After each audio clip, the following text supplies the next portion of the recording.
Okay, so welcome back everyone for the second half of the fourth day.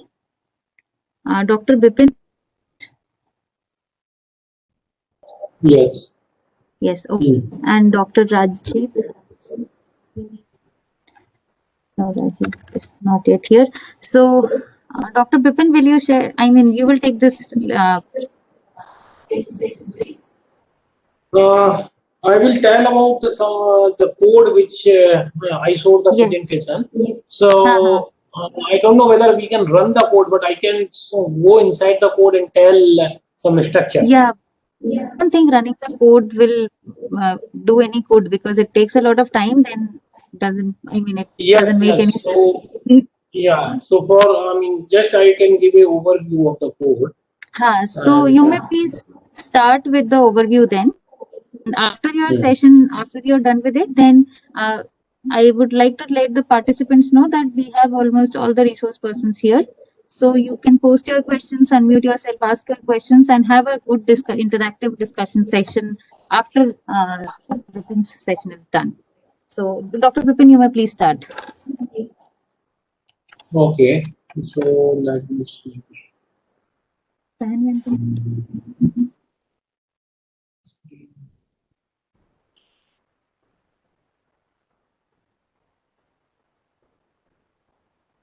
Can we share the whole all the windows? If not possible.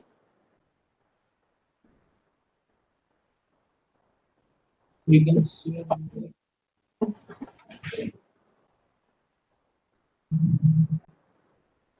So what is this? No, I don't know. Visible now. Can you see this slide? Yes. Yes. So yesterday I was talking about that code has the three different parts. One is the main function, which is basically having different parameters beside learning rate, and this function will call the actual code for the model, which is in our case is the DLT model. And we have so many utility routines for making the square matrix and not nine to like here we are doing some kind of interpolation, then we are putting So can you make it full screen? Full screen, then nothing can be shown. Wait a minute.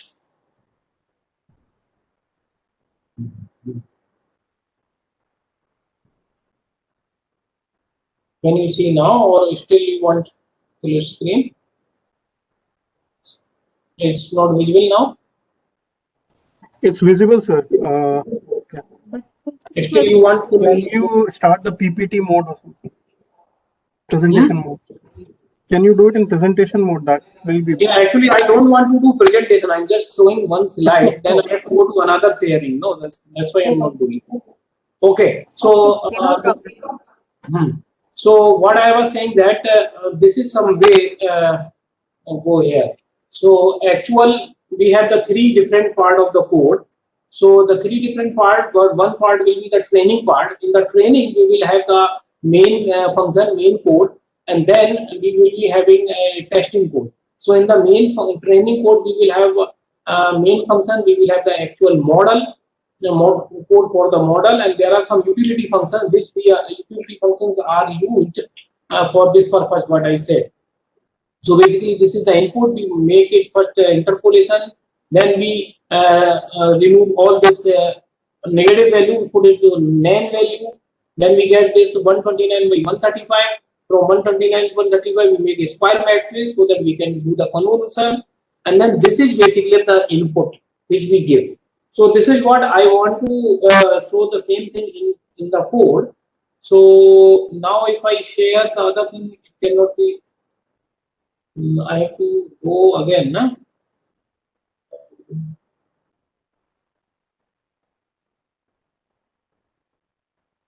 Stop and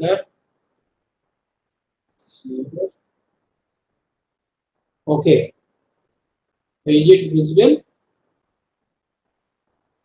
Yes. You need to zoom slightly because the font sizes are very small. Font size is still small. Okay. So now, Slightly better. Can you do it a little bit more? so this is really too big. Okay, so Huh. Yes, yes, this is good. Thank you. okay, so look at, so I have like the model code, which is basically two different model. One is for testing, one is for training. So I go into the training code. In the training, I will have two files. So you see, this is the main function which I call the main function with the train.py. Then we have this class model code, and there is a utility function. This testing code is for the testing purpose, the testing of the boot. So that in the training, I call it is the main function. If we open this,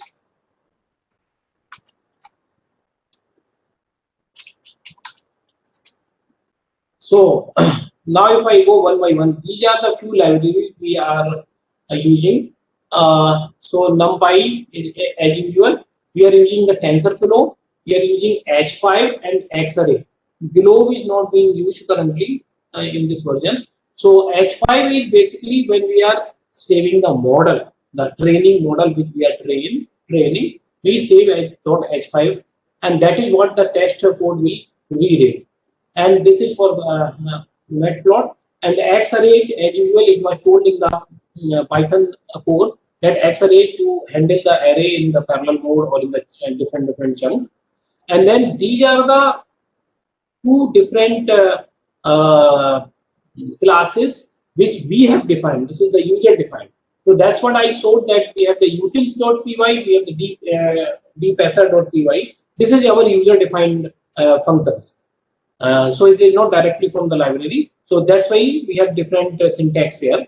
So from the utils, we are importing preprocessor transform name to num. And from the deepsr, we are taking this deepsr class. So it's a basic class. So this is what all the files to import. And now slowly see how it is going. This code is basically everything in one file. Even these hard coded paths are here. We are not using any input files here because it will be difficult to tell. So everything I will put it here in the same file. So first we are giving the epoch size is 20 and base size. Epoch will give 50. We have already tried for a bigger epoch 1500, and we wanted to do 1 lakh also 100,000, which is not possible. So this code just I put for example 50, and base size also we can choose. So base size we choose the 20, and then we are going one by one. First we are reading the data, interpolated data. If you just remember my previous slide, I said there will be a 1 degree input. From 1 degree we are making 0.25 degrees, so that is through the interpolation. So this is what the interpolated data from size of 129 by 135. And then we will have a ground truth. The ground truth is required for the training purpose because the weightage will be learned from this ground truth. So we are reading this input data, and this is the ground truth. Then another thing, we have the two input because this is a deep SD. So the deep SD is multivariable. Here we are using two variables. One is the rainfall, another is the orography. So this is the oro file we are taking. So there are three files we are reading here. Now, so this is the file, we are reshaping it, and topography, we again the transfer function we are using. Now the reading is finished. After reading, now we got this matrix 129 by 135. We are now processing to make it a square matrix. So in the square matrix, we have our own function pre-process. So this pre-processes we are applying to the L and H. L means low resolution, H means high resolution. So basically, RLL is here our that one, and the interpolated data. If you see, this was the RL, and our H is the ground truth. So we are making both as a same size, which is required. This is one of the requirement for our convolutional neural network. So now we are making both 140 by 140 size. Now what is this function? I mean, if you want to see the function, I can go to the file where the processor should be prepare data or maybe in the utility. Yeah, it's here. So preprocessor is basically it is doing reshaping. It is calling the negative to nan function, reshaping and transfer. All this function it is calling, and then it makes the final shape of the input file, input data. So we are doing this in the processor pre-processing function, and I mean this was pre-processing, not that. So finally, we making is 140 by 140.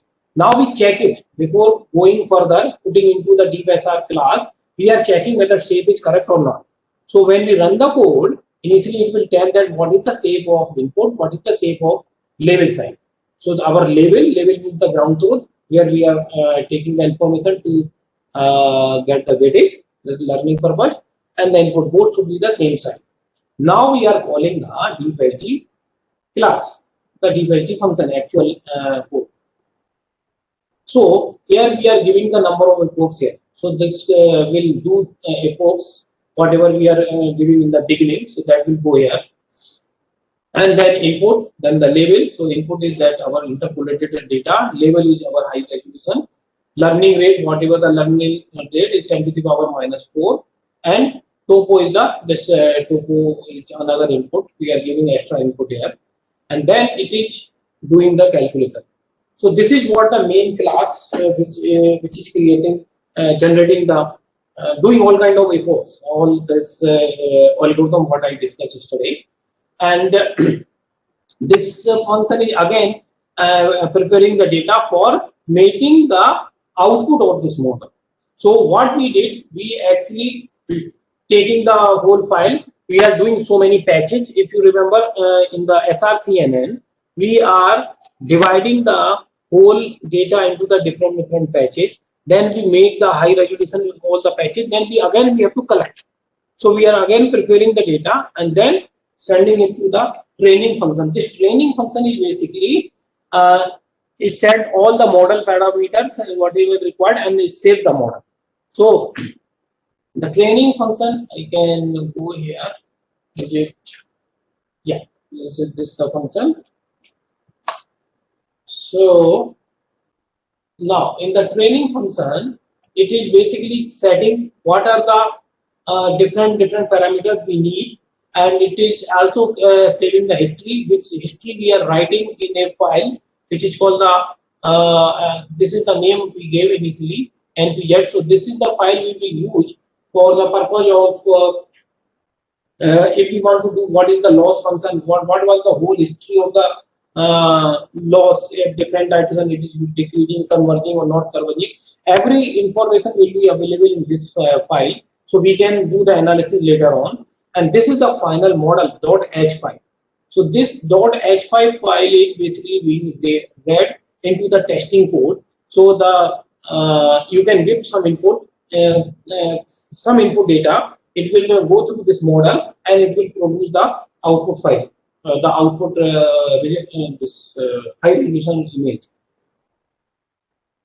And the utility files what we are using, this is basically nothing. We are giving negative to nan transform function for transferring the whole mapping from one shape to another shape.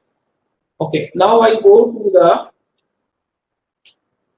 I think I cannot show the slides together. That's the problem. So this is the main class, deep class. So this is basically the constructor of a class. Do you have the idea about the constructor, destructor in any language, object oriented language?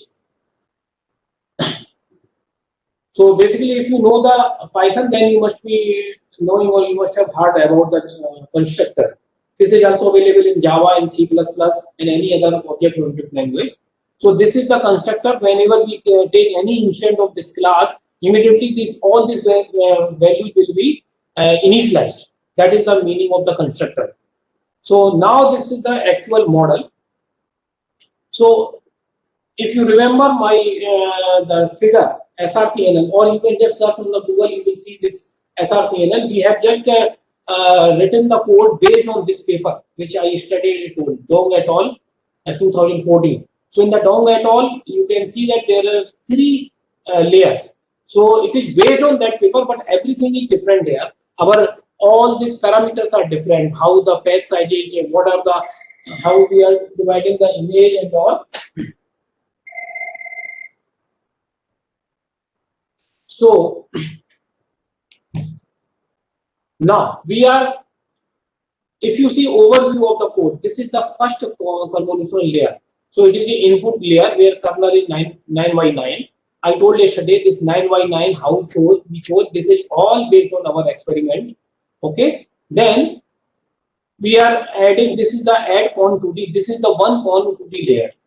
This con 2D function is coming from the library, which is the Python scientific library we are using. And then we are doing some initialization in the input shape. So these are basically the channel. We took the two channel in our case.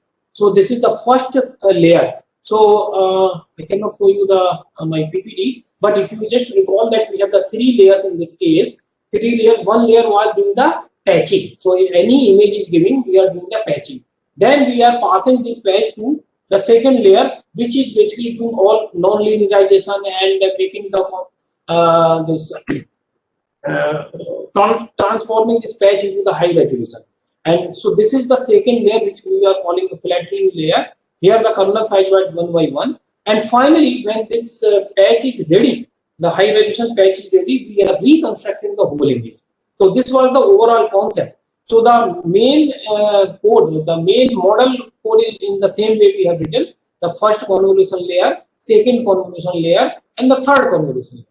So if you recall, we are calling this function here, this deep-sr, and deep-sr has the so many epochs. So in each epoch, those three layers will be called every epoch, and then we are checking this learning rate. So the learning rate we have given 10 to the power minus 4. For reaching this 10 to the power minus 4, we have to go at least 1500 or something, some iteration. If we increase this rate, and we take the smaller threshold value, we don't need that many iterations.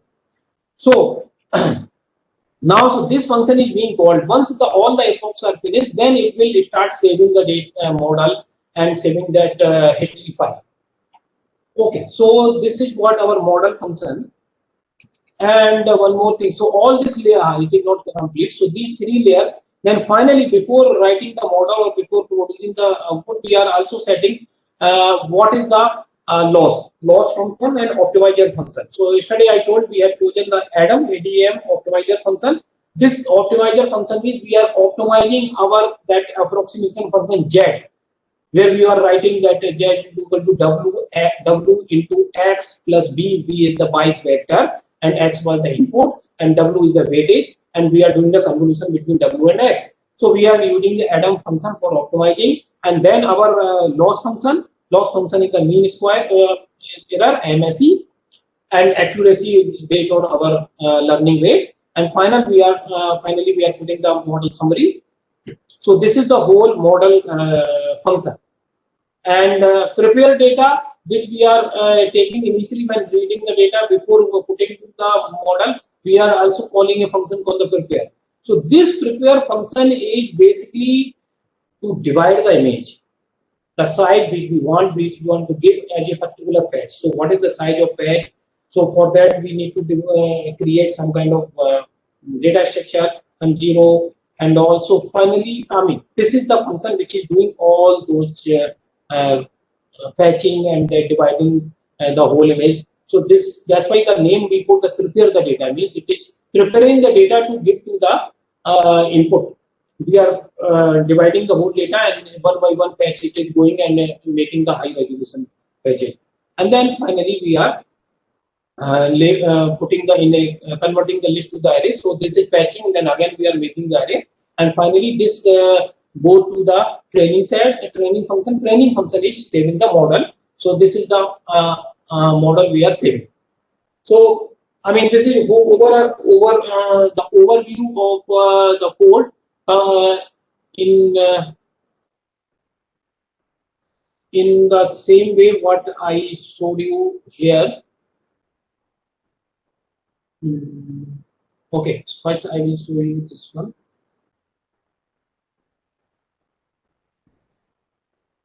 It is not sharing the whole screen. That's the question here.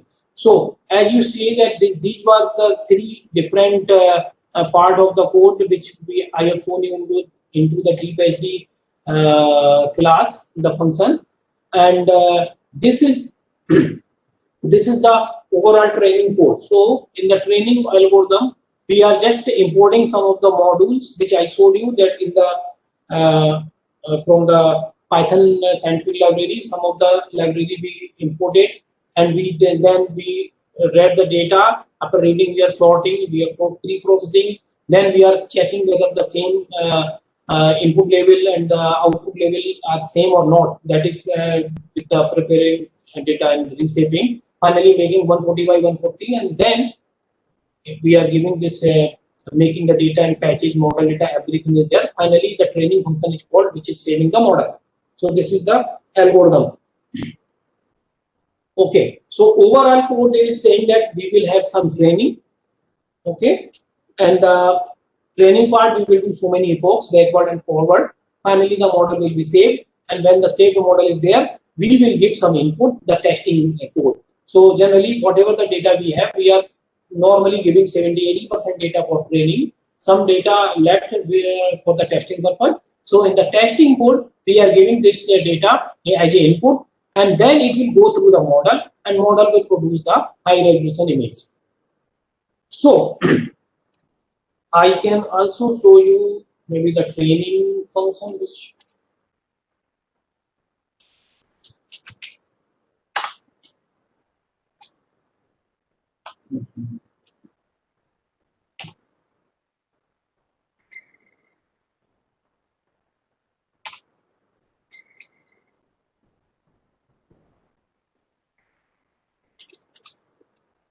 test. I have to show the testing function of the training. So now again I have to stop sharing, stop again sharing again to the mobile. Okay, font size is okay, no? Okay, so in our testing code, what we did initially, we are getting the whole data, and then for a particular day, we are printing the image of a particular day of the rainfall for the all over the India. So initially, we are giving which day we want, and the day we suppose choosing. So this was the first input in our file, and then we are opening the data set. What is the data set test data we have? So this is the total test data 2006. We give this name one by one, and then what what is our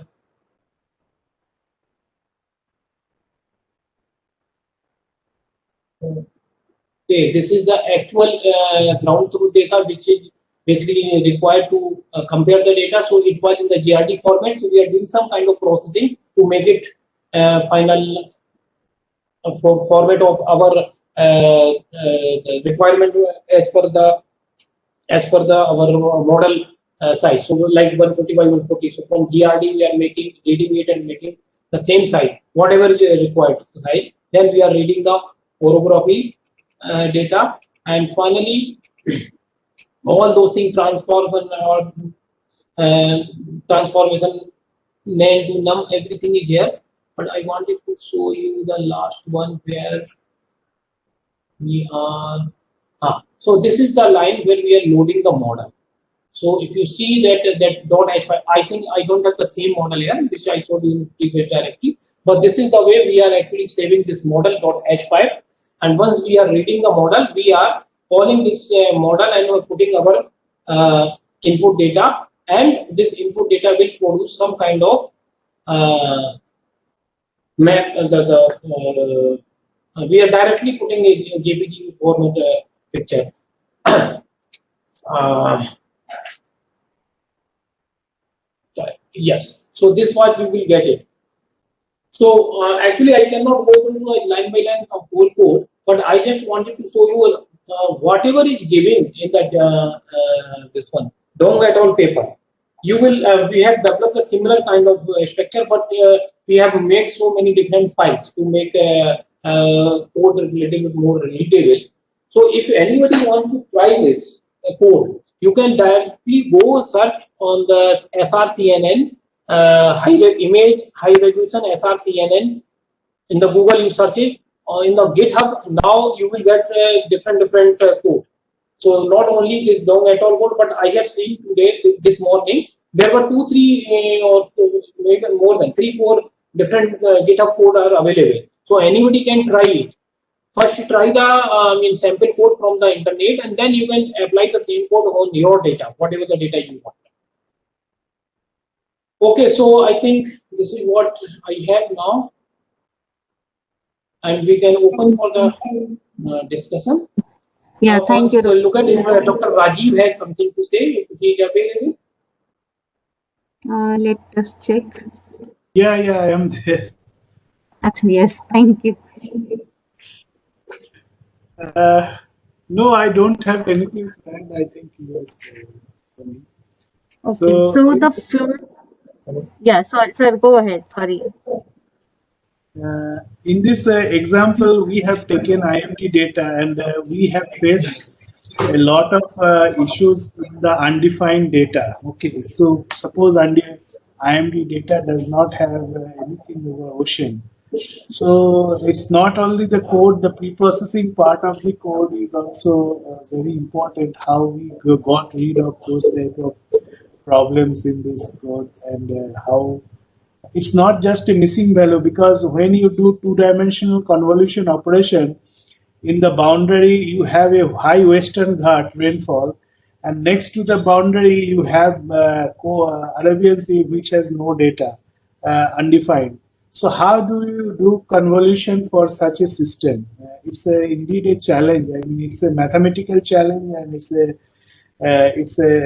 theoretical challenge also. So, but somehow we do some transformation, and we do it. But I'm sure if one wants to use this data, one can devise a lot of other methods to appropriately apply convolution operation in such a data. Okay, thank you. Right. Thank you, sir. So now the floor is open for the questions.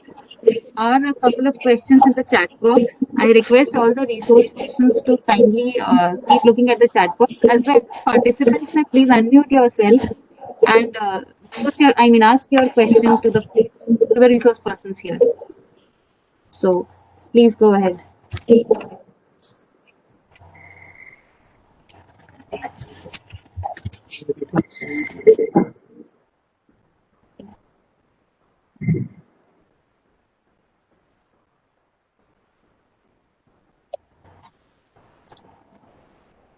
Yeah, but these are not.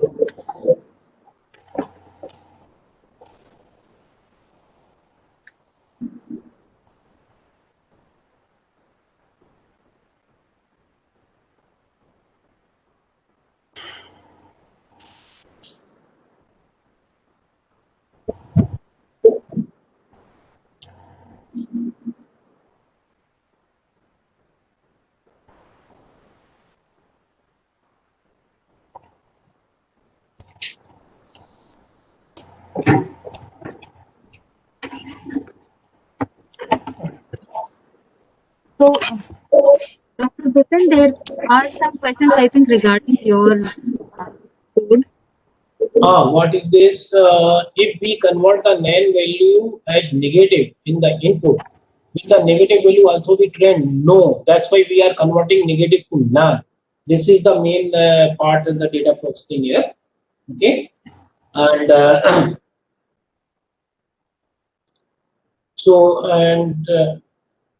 okay, so this is the answer, that we cannot give the training for the negative values. And second question is, what is the conv 2D function? This is the convolution 2D. So convolution we can do we generally we do in the 2D part, because our data is now spatio-temporal data. We have the time series and we also have the longitude latitude things. So it is a spatio-temporal data. So we are using the 2D convolution here. That's why this the con 2D function we are calling directly from the Keras library. So it is inbuilt function in the Keras. This is from Ritu Krishna, yes. Is there any alternate network for downscaling? Yes, you can search on the literature. I think there is a recent paper from Momita is laughing, I think she knows. So there is a paper from IIT Gandhinagar. They have used an even convolutional stream for the downscaling. This paper came in the same day when my paper came on 2nd of February, 2nd of January. So they have used Cornwall STM for the downscaling purpose, climate data projection, local projection. And you can even search on the net. There are a lot of work has been done in last 1 or 2 years, even for the downscaling purpose. And I think in this panel, most experienced person is now Momita. She has done PhD in this area. And Professor Ravi has told a lot about her. So what is the questions? Sir, both forward and forward propagation, backward propagation are necessary to conduct in every ML. Yes, this is the main thing. So how we are actually doing this learning the weightage. So this is what, or any iterations, so what we are doing. We are giving some kind of weightage, and then we are going back for back propagation, and again we are learning the weightage. This is the way for learning the weightage. Or any more detail? Mumta, you have some comments on this back propagation? I think you are mute. First, do unmute. Yeah, sorry about that. So like regarding what you told, like forward propagation and back propagation. So I would say like this is the backbone of neural network, like Yeah. training, how you do it. So what professor means by forward propagation is like when you give the training samples in the input, like you do the multiplication with weighted factor, find out the value in a node, apply the non-linearity and go into the output node, right? And you are getting some predicted output of your decision variable. Then what you do, you calculate the error, like means what is my expected decision variable and what I am getting. So depending on that error, you back propagate. So Yes. your whole motivation is like, how do I update the weight? How do I tune the weight of my neural network in order that my neural network does a job. So if I am predicting rainfall from suppose like SLP, SST and different variables, I have a training set whose rainfall values are known and your parameter values are given. So I will feed a parameter. I will do an initial random initialization of weight, some normalized value. I will feed the parameter, learn something at the output, and there are different kind of this backpropagation, including like mini batch, stochastic, Adam, and so on. So the simplest one to tell is a mini batch. So you do a batching in between the training samples. So after you passed away, suppose like 30 samples, I will calculate the error over the 30 samples and try to update my weight by backpropagation. After that, I will fetch next 30 samples and see the what is the error then, and it will go on. So this is a kind of mini batch kind of thing. So like this mini batch, stochastic, total batch, these are defined on the basis on how many training samples you are aggregating the error when you are back propagating and updating the parameter. So in this way, you do this forward and backward pass to train your neural network. And like when you have passed one total set of the network, like means if you have 1,000 training samples and when you have passed whole 1,000 samples one time, it's known as one epoch. So you run this multiple times. So suppose over 500 epoch, that means your neural network has seen these samples 500 times and has updated. So this weight keep on fine tuning in order to reducing the like loss functions. And finally, you train your neural model and see your error at the validation set. So that's how it works. So what are the factors that should be considered while defining the weight and bias initialization for prediction of a particular model? Uh, so the major thing is like your weight and bias should be within a normalized value. Is it echoing? So uh, within a normalized value by means like you will see the weight are never too high and never too low. So it should be normalized within a value to get your weight updated. So you should consider, suppose like I will generate random number between 0 and 1 and just initialize randomly my weight parameters. Then I will update those weight parameters with my training sample. So finally they will get tuned according to your problem. So that's how you do. And do these initializers depends on physics statistics? Okay, that's a very good question. Like what means, especially Professor Ravi tells me is like that hybridization, right? So there are a lot of GCM model which like climatologists are running, and really like how we can utilize this ML to to get more normalized value. So like one of the way to which he was also talking like cumulus parameterization. So where we try to learn these parameters or this initial weight with some ML based model, and that initialization weight or that thing can be applied to your GCM model.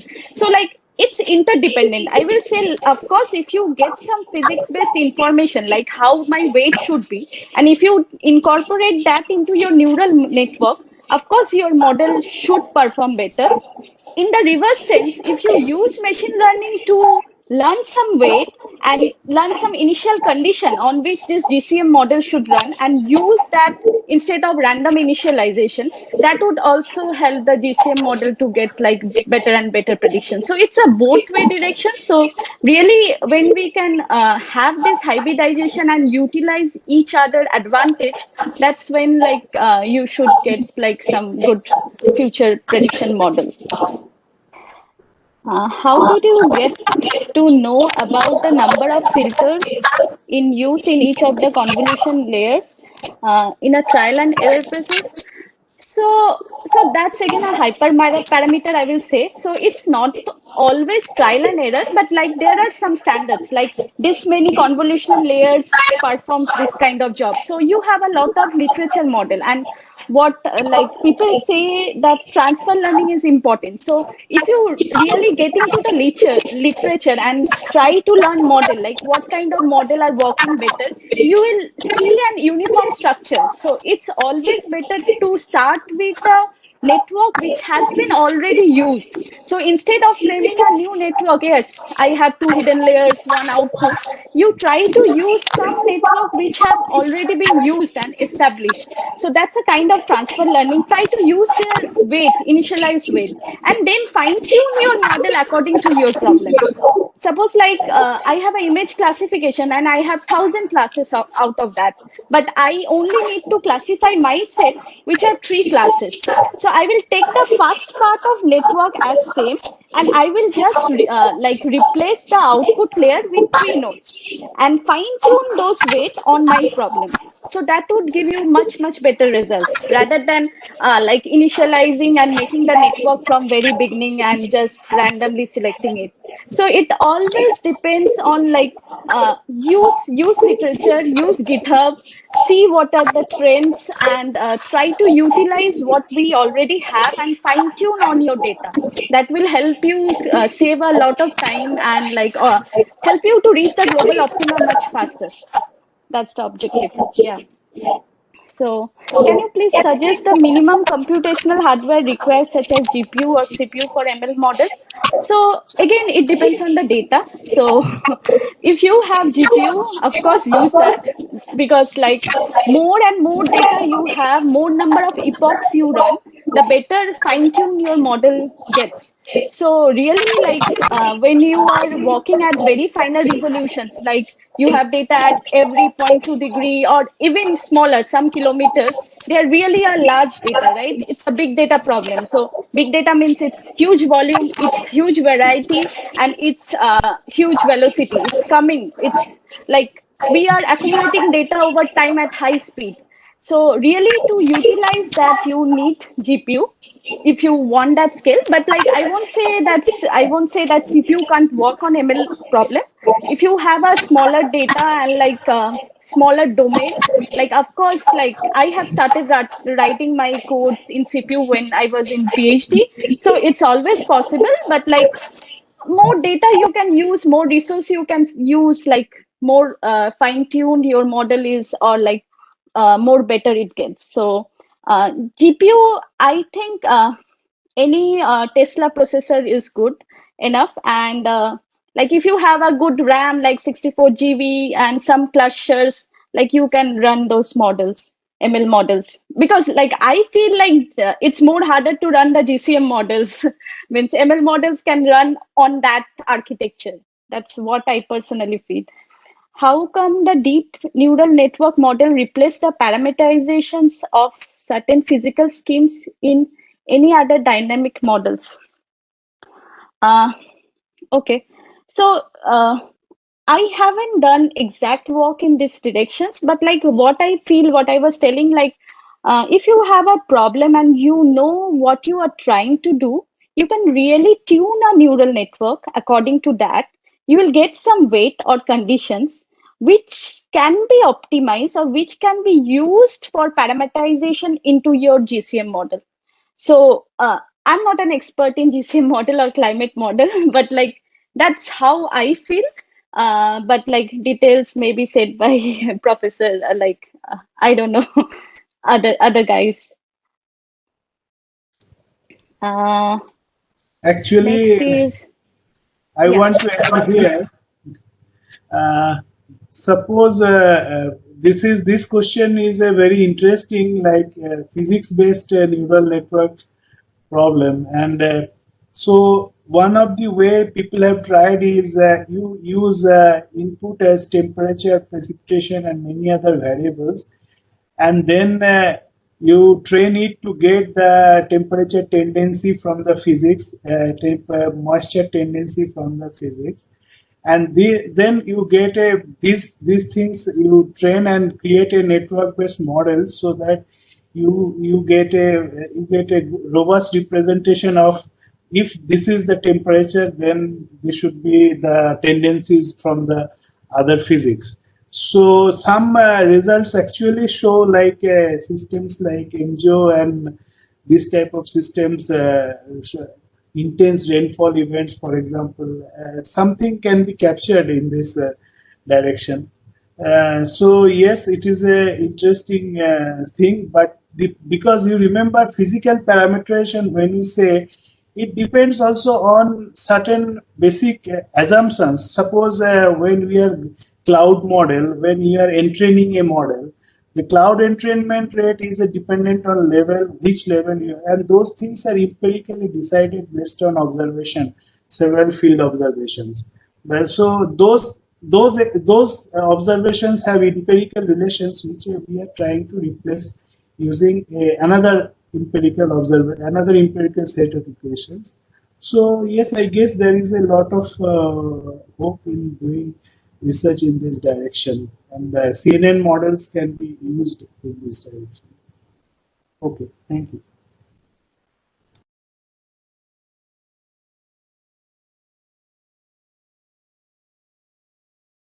So I think the next question is from Devabrat Sharma. Like, what kind of initializers works well with rainfall-like predictions, and do random weight initialization form a normal distribution works well? So I think yeah. So like if you don't have any pre-trained model, the best way to start with a random initialization from a standardized value. And it's not only for rainfall. Like see, like neural network is something which we learn from your like patterns of data, like from the how to map your features to your decision variable. So here your decision variable is rainfall. Your like predictors could be other variables. So it's trying to learn the mapping. So whatever be your task, if it is a regression based task, like you are predicting a numerical value, as in rainfall case. So you can train always a neural network, like, and it could be like rainfall, it could be wind speed, it could be anything.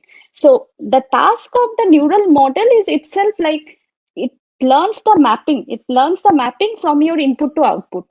So for this initialization, yes, like if you don't have any pre-trained model, the best way to start with like some random initializations, and those values should be like within a range, like some normalized values. From Rituparna, like if I want to develop a short range forecasting using DLNN, what is DLNN? Deep neural network? What should be my minimum training period? So yeah, I can't say like minimum training period is like 100 years or 50 years. It really depend on your problem. So like if your network is very deep, so there are chances of overfitting and other problems. So be sure you have enough amount of data and divide it into training, validation, testing, like 70, 20, 10, like that. And be sure don't use testing set in any of your validations or training period, because that is an impurity you add and that is completely against your model. So you are trying to learn a model which is more generalized. Like when you train a model on your training period, and if you test on the same samples from training period, of course like you will get good results, right? That's not our motivation. Our motivation is to predict something which we have not seen, which we want to forecast future, which is not seen. So make sure your test period remains like completely separate. And our another motivation is to make your model more generalized. So what do I mean by generalized and specialized is like, I don't want my model exactly to learn the patterns of training samples. So means I would not overfit my model to the training sample. Instead, my model will be more general, such that when it sees some new examples, new test samples, it should be able to predict that too. So keep your set separate, test set, validation, and training set. And of course, like it depends on the amount of data you have, like how deep you can train your neural network model, because deeper the layer you understand, more are the parameters, so more are the chances of overfitting. So to reduce this overfitting, you have to do regularization or reduce parameter or reduce number of hidden layers and so on. So exactly, I can't say a number. It depends on your problem, how you divide it into training and how deep your neural network should be. Since, sorry, from Ritesh, since there are upgrades for existing ML models almost every other week, can you suggest a couple of resources to follow? So there are hundreds and hundreds of resources. So if you want to learn machine learning, go to some pages called Towards Data Science. So those are really very good explanations of any model you want. So those give you from very basic understanding of the model, how they work, what are the equation behind, what is the thing they are trying to optimize. But like I will suggest, like whatever field you are working, search for literature like ML techniques for this problem X, and try to find out like what people are using. And like there are like a multiple options of models which you can apply for a single problem. So it's very hard to tell like whether I will use a SVM classifier or I will go directly to CNN classifier. So it really depends on the data you have, the kind, like the type you are seeing your problem, means the way you are analyzing your problem. And there are almost like multiple models for each of the problems. So you can go to the literature for that best. Which model is best suited for climate data processing? So I don't know, what do you mean by climate data processing? Is it like how do you generate the data? Is it like finding out intricacies of data, or like cluster from the data? So if you mean like from the climate data, I want to understand what is its characteristics. Best option is unsupervised learning, as we were learning. So you don't have a target. I have only the feature values of specific climatic variable. I can apply different clustering or unsupervised different technique, be it be autoencoder, be it be clustering, be it be k-means clustering, some hierarchical clustering. So you can use really unsupervised way to learn the intricacy of the climatic variable and learn different regimes. So even if like I have sea surface temperature of the over the whole world, I can really divide it into clusters according to its like differences, its flows, how it increases, and different characteristics. So main approach for climate data processing when you don't have a decision variable or a supervised problem in hand, I would say like deal with it in terms of like unsupervised way and try to explore more of clustering and other techniques. I think next question is to Rajiv sir. Yeah, he can go ahead. No, No, actually, not a question. It's just somebody saying thank you to Rajib sir. no, I have actually shared some paper to Upal for this DNN models because which actually there was a GRL paper. I didn't share to everyone because so could machine learning break the convection parameterization deadlock? So that is a very interesting paper for convection parameterization. So one can see if it is useful, and if one wants to use this convection parameterization, then actually we can you start with these models. Are very simple model, but the power they have shown a simple feed forward models with some optimization, and they are so useful. I believe that there is we can do lot of such experiments in our model. Suppose we create a set in which we create this convective parameter and add as an ensemble forecast to our operational model. It would be very useful. Thank you.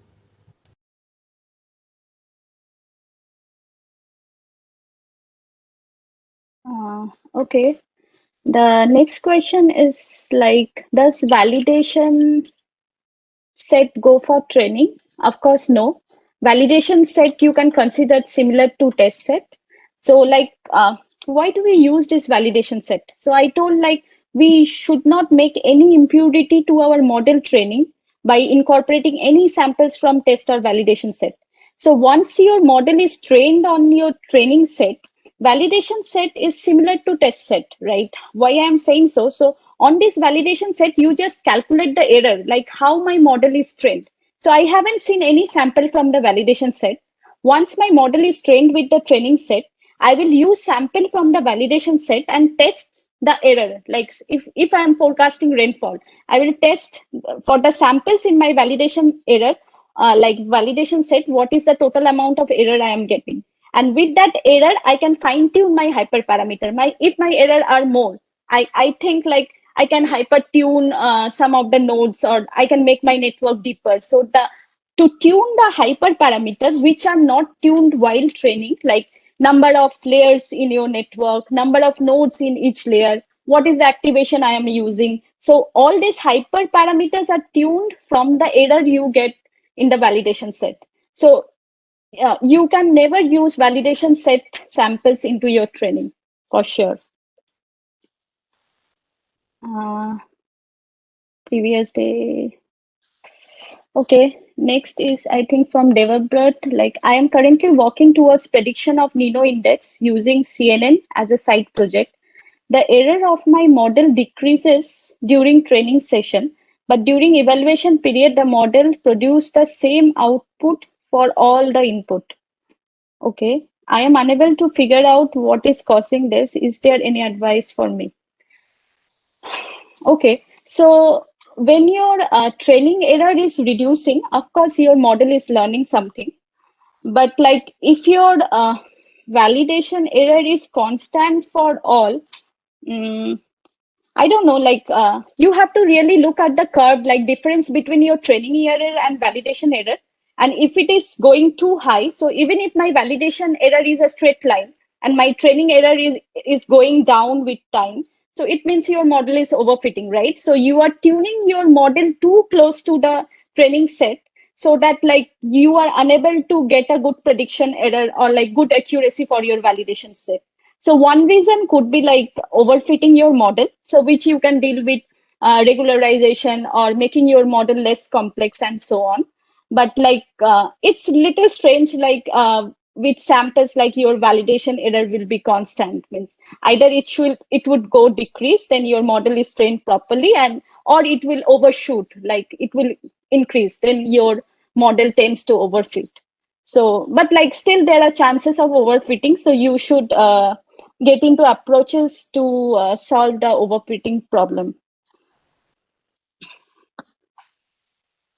Uh, So I, next, yeah. can I speak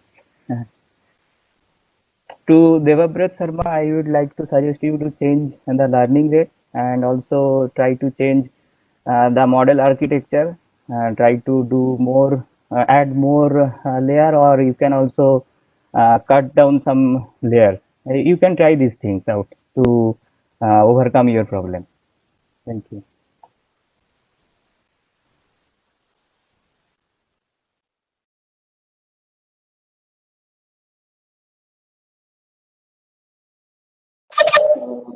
The question is some comments on the now casting short forecasting for lightning. So any kind of this forecasting, I think this Cornwall STM is now a good model. A lot of papers came on Cornwall STM for now casting. So it doesn't matter what kind of data, it is rainfall data or lightning data. The model will work for each data. So you can search on the literature that how people are using. The first paper came from C et al. I think 2 years before, and he had done a lot of work on the now casting need on the rest. That can be searched on the net.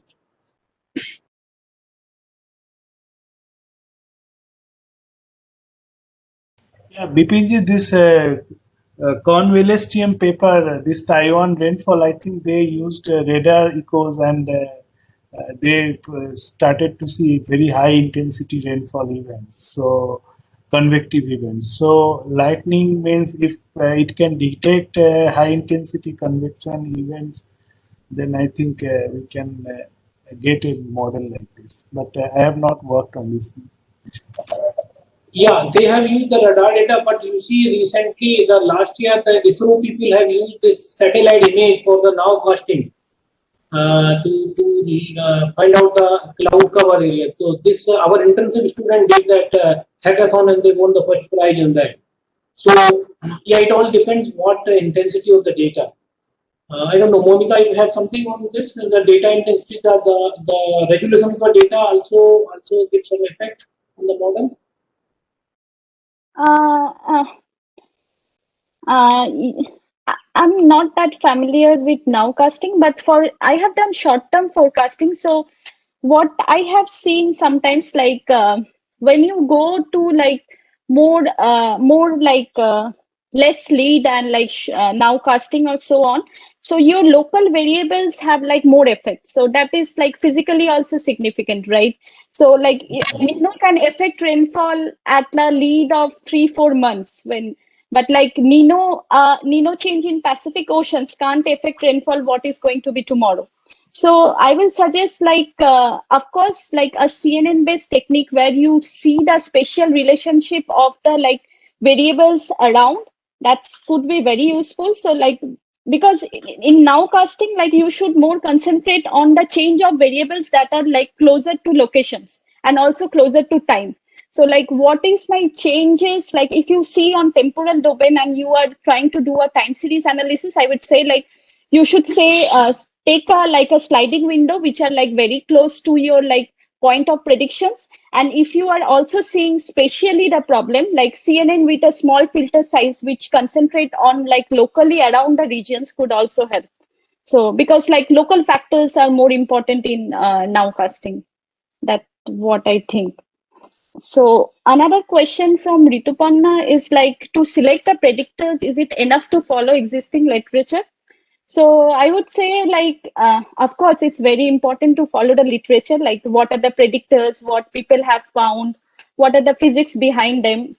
So like when I started my PhD, my first work was like using the existing predictors and doing an ensemble model. So like then I don't know like what could be a good predictor. So I searched a lot of literature on Indian monsoon and like see on papers, IMD's papers and other papers, like what are the predictors they use. So they have like those top 8 predictors they were using in like final PPE models, or like they have 12 old predictors. So I used all the predictors and then try a clustering on those predictors, like both on space, both on time domain, and also on feature basis. Because like this predictors also evolves over time, right? So I tried like why instead of like engrossing the total variability into a single model, why don't I cluster these predictors or like the characteristics of these predictors into group, and then model each of the groups separately, then you do a ensemble forecasting. So we did that as a first part of our work, and it worked well. And but like later when I went into like mode of predictor hunting, so then I told like we use those autoencoder stack autoencoder methods, so where we didn't fed any of the known predictors, but instead we fed all the variables at different locations. Like we considered different rectangular grids over the whole world and find out an average time series of a predictor for that particular regions, and we fed them to the autoencoder, and we learned some nonlinear combinations of those features at the latent representation. So by this like we and then we studied the correlations of those latent features with monsoon and took the top correlated features to predict monsoon with like some regression model. So by this it's like we are not utilizing only the known predictors but trying to hunt like some new like signals which could be useful for your problem. So why don't you use machine learning and fed this huge climate data into it and try to find out some new signals or new predictors or new representation which may have a good correlations with your problem, with your target, and use that as a predictors. So that could be another way to like fetch some other predictors which are not so well known.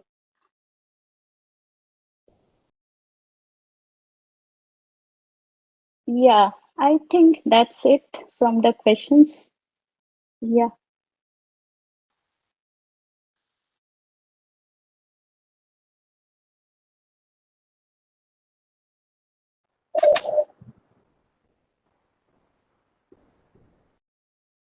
Yeah. There is one more question which has just come up.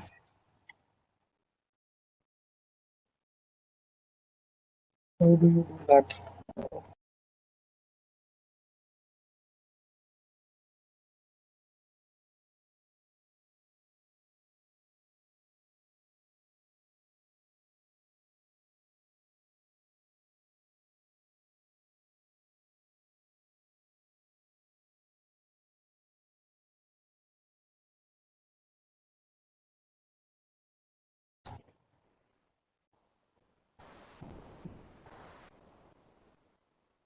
I assume in this case you are trying to say if the missing data is missing from the input or like what? I don't know. If you can maybe after you have trained the model, you can probably I don't know.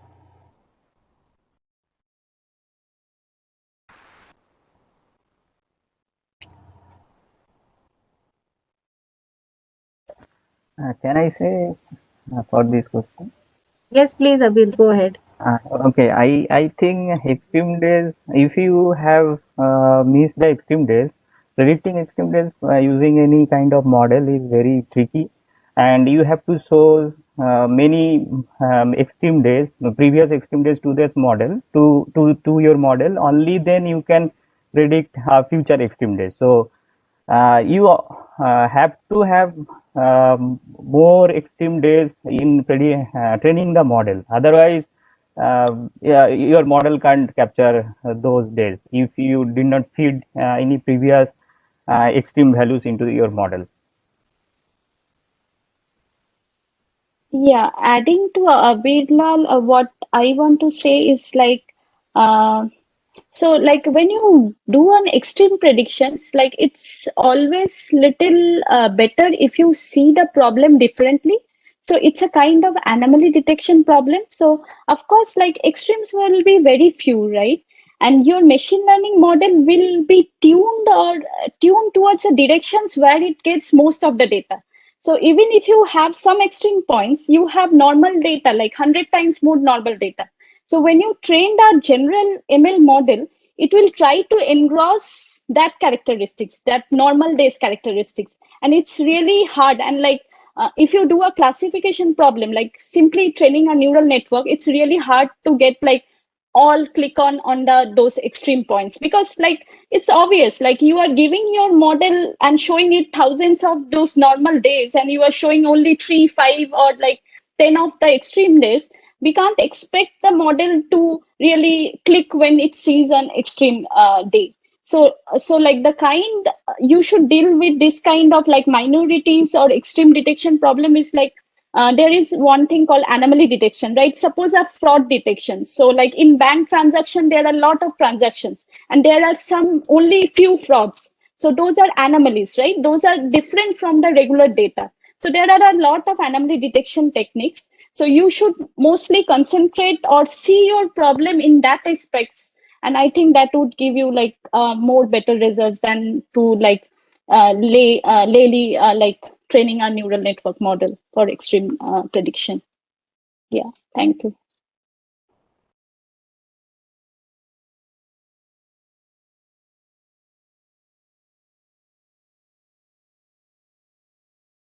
Uh, on DL and ML models, so there are lot of models like which you can use. So means myself, I have started working with this field since my PhD. So like I have used really unsupervised clustering technique, where I told like I have clustered the different characteristics of the features into groups, model them separately and ensemble into a single model. I have used this autoencoder, stacked autoencoder, like where you can really get some potential predictors out of the climatic variables you have used. And also I have explored like CNN based models. So means it's not only you can say a single model, but like mostly what you should keep in mind to make your model better, one is ensembling. So it's always, rather than predicting with a single model, you can have an ensemble of models. Suppose even if the error of a single model is more, when you do an assembly, that effect goes reduced. So whenever you do an ensembling predictions, so you are bound to get somewhat better results. So if you follow the ensembling technique, it is one of the good points. Secondly, like now convolutional neural network can really get the spatial relationship. That is very important. Be it be tracking the hurricane path, be it be some predictions of monsoon, be it be regional analysis. So this CNN technique can really be very helpful, because like they are the one of the explorations, or like very high demand in image domain. And as this weather data, you can see them similar to the image data, you can really explore a lot of categories of CNN to make a good model. Thirdly, like if you are interested in time series analysis, I would say like, yeah, LSTM was the best model till date, but now people are using attention based approach. So what is that? Like LSTM, what it remembers like over time instance, what to remember and what to forget. This is what LSTM does by its 4 gates. But in attention, what it is doing, like it will say like what is the importance given to the past time instances, and it's not constant. So it can say I will give like 60% important to just yesterday data, but I would give 30% important to day before yesterday data, and some 0.1% importance to other sample. So it is this attention mechanism making you learn like what is the importance, or what is the weight factor, you give to the past context. So that is like the state of art time series modeling, I will say. So if you guys are interested in time series modeling for the climatic variables, of course you should go through attention mechanism. So there is a paper by Bahaduni et al, and it's like attention is all we need. So of course, like that's a great one, and to start with. And so So for monsoon prediction, it's really depends on problem. What I was telling, like you can use a variety of model. It depends on your problem and your data, which model to use. And I can say like we can use almost all models. So if it is supervised, you can use all kind of supervision models. Start from support vector machines. Your simple start with linear regression. I would say start with linear regression. See what is the problem. Then go to neural network. You should do this stepwise in order to more understand like yes what better I can do and like how we can improve on our model. So there is no hard and fast rule like you should use this or that model, but I would say like just keep exploring. That would give you like more essence of machine learning. And finally, like how DLML techniques can be used to study subsurface ocean features like barrier layer formation or erosion of salt fingering microscopic level. Sorry, I really don't know these terms. So anyone else may help.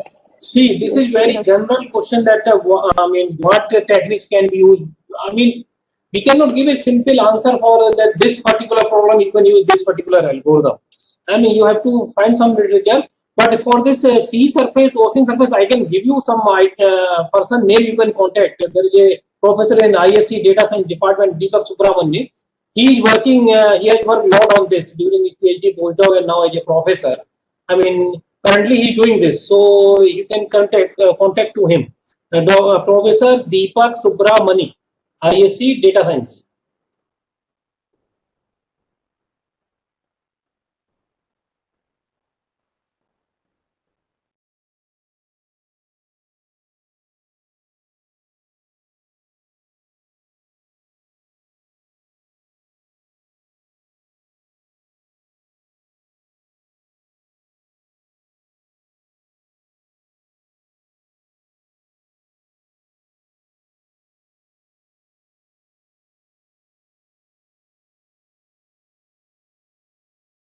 So this aerosol cloud climate interaction is already a very big topic.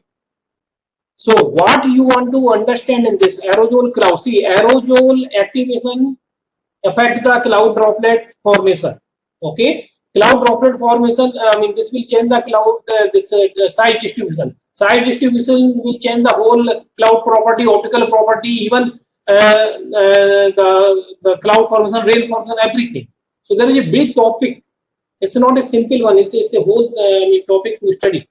So as a particular things, you can say that mechanism capturing the process, aerosol cloud interaction mechanism. So what do you want to capture here? How they are interacting, how the cloud, I mean, how the aerosol is affecting the cloud, and how I think it's cloud aerosol cloud interaction mechanism. Harshvardhan, I think you should unmute yourself and like clarify to Professor like what you are. You want to say something, Monica? No. I was just telling him to like unmute and like clarify the questions so that like you can answer it better. Like Harshvardhan. Here the question is that we need to understand the problem. So cloud aerosol cloud interaction mechanism. So we should understand what kind of mechanism, what kind of the learning process here, and what is the data. So I see. I'm from the cloud microphysics person, so I just think about in terms of physics, but I'm not getting the idea what kind of data can be taken here. So that can be, I mean, clarified.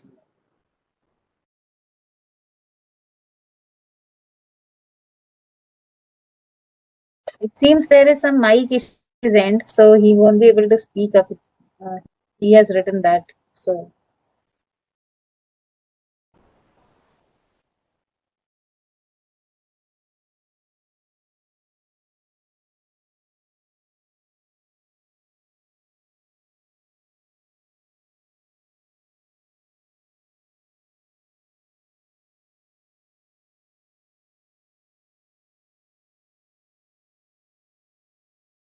Yeah, that is fine. You can discuss later also separately.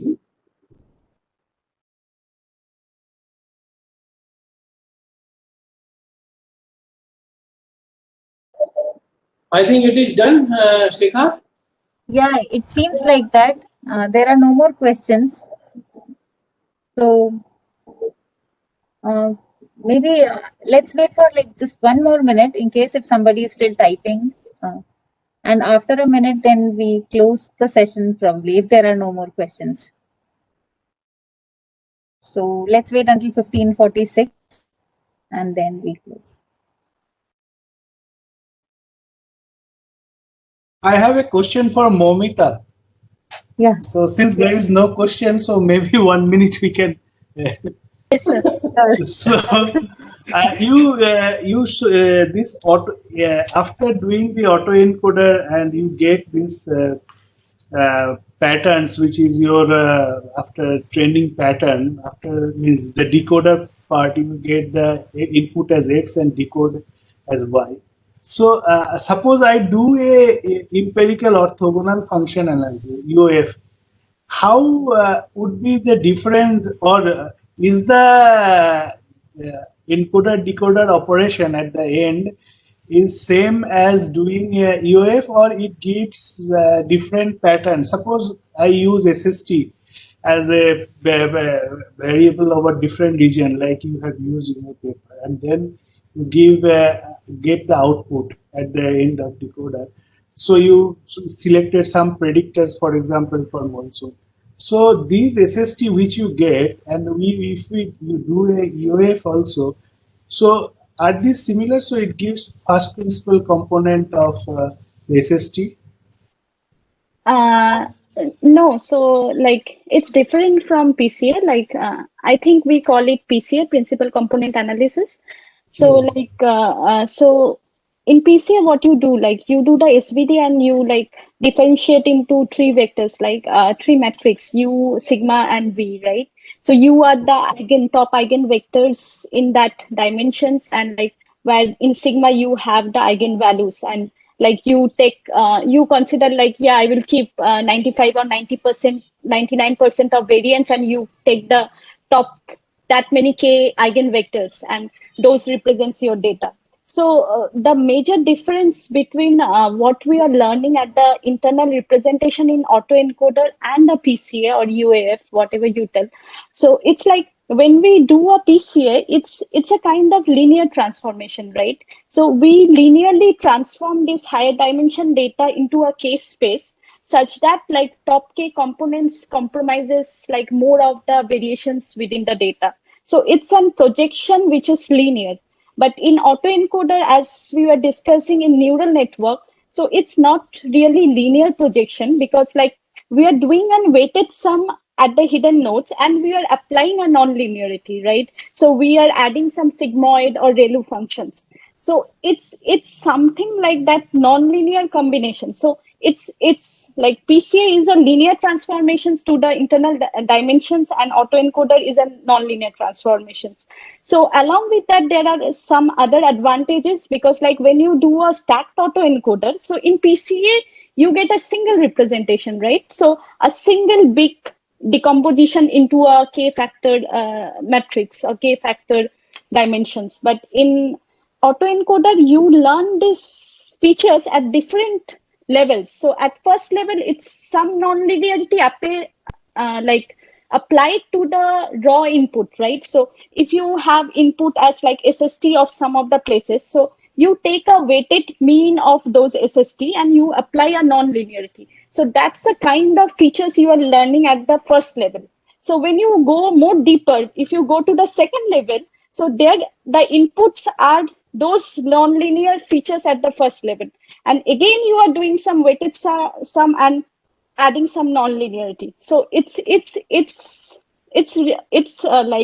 it's said like you really cannot visualize at that sense, right? Like how the features looks at the internal level, but we can have a back map and at least say like which are the regions which are contributing to the first nonlinear features in my deeper layer. So like because we applied some threshold on this weight, and we saw like most of the weight were like for a corresponding hidden node, most of the weight were not that much value, and very less number of weights were above the thresholds.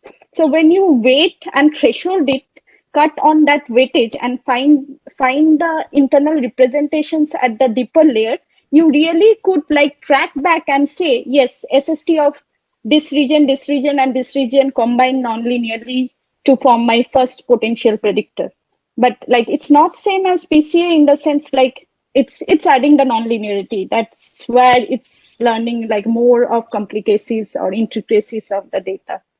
So that's Yeah, I what I mean, think. why I asked this question, because in Simon Hacking's book, if they say if you use Hebbian learning and Mhm. you do the thing, so the first pattern you get in this type of learning process is the PCA in the linear sense. So one of the component. So as you stack it, you are going to get more and more other features, but the first most dominant pattern you are going to get as a in the, whether it's Hebbian or in self-organizing map, we have seen the patterns you get is a first principal component or in the linear sense, means it is closest, it's not exactly same. Yeah, but like I would get exactly the PCA component if I apply same thing, but instead of non-linearity, I add a linear activation functions at my nodes. So Okay, it's some weighted sum, and if I apply a linear functions at as an activation to my hidden node, I will get like how PCA works. So it's okay, like a little bit like yeah different because of that non-linearity. okay. I think there are some other questions, so we should discuss later. So, Okay. so these questions may be taken.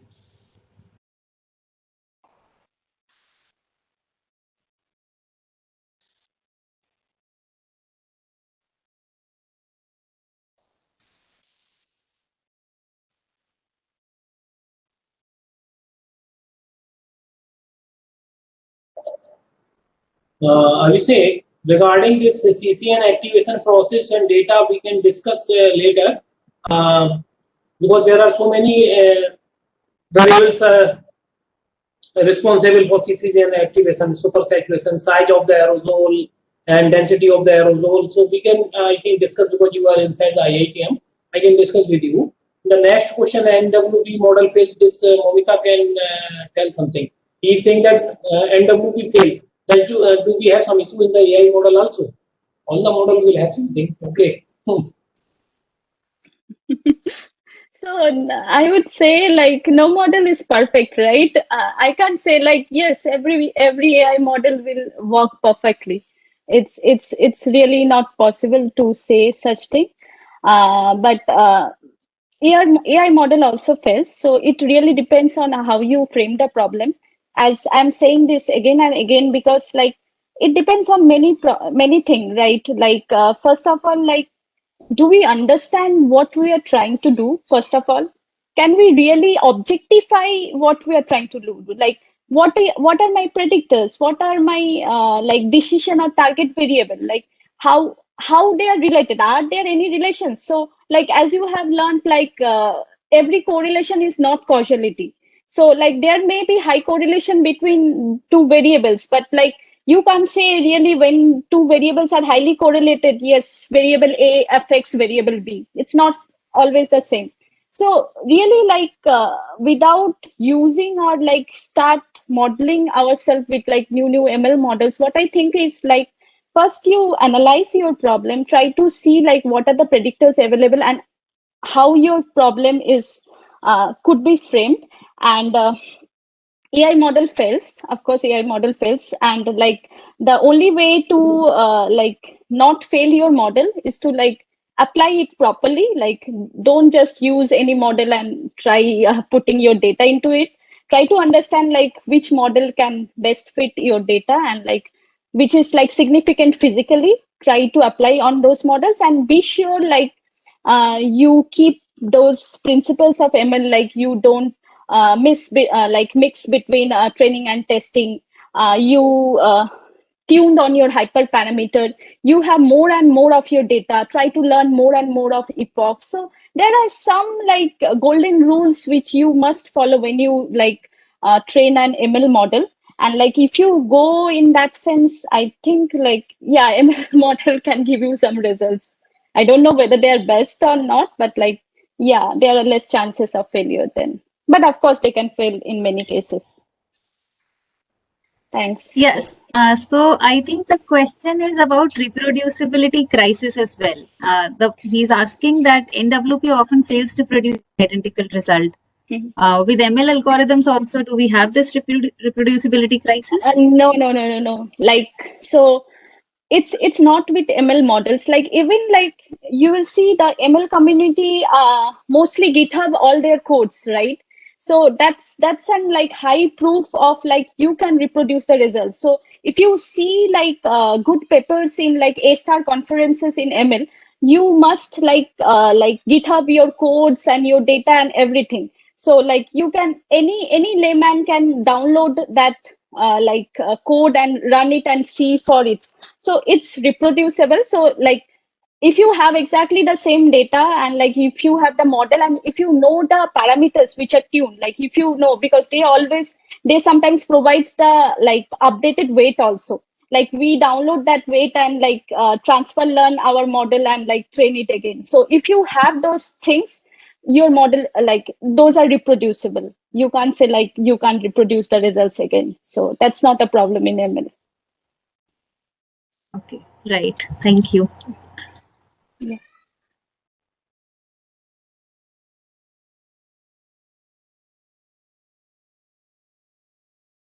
So, okay, then probably we can close now. Thank you, all the persons, for being here and giving your time for this session. It was really a very interactive, a good session where almost all the questions were answered. Yes. So, thank you, everybody. So, for tomorrow, we have some keynote lectures. We join at 10 a.m. and 10 to 1. There is only first half tomorrow. After the 3 keynote talks, closing. So kindly join at 10 a.m. tomorrow and we'll see all of you there. Thank you so much. Thank you all the faculties as well. Thank you. Thank you so much.